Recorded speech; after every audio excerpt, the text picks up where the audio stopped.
And in essence, you're clearing the buffers of your mind of this extraneous data Yeah. that can impact the signal that you're trying to pull in.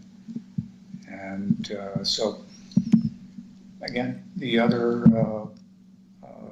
disciplines of remote viewing that I mentioned earlier, each has a different way of clearing those buffers. Yeah. But the point is, it's a focused way of acquiring data and recording data that can be used for a purpose, which is why we've gone past the research stage into the application stage of remote viewing. Yeah. And there's some great books out there, especially by Russell Targ and Hal Puthoff, that talks about the scientific analysis and studies that went into remote viewing.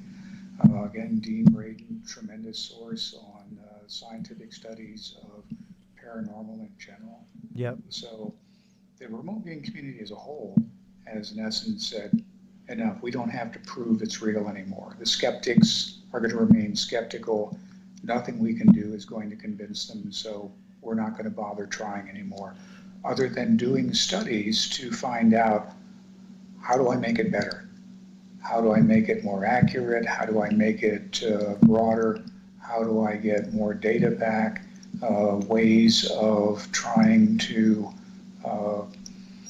record the data. One of the areas that IRVA is looking at now, especially the president, Deborah Katz, is how do I use artificial intelligence as a monitor for helping me do a remote viewing session.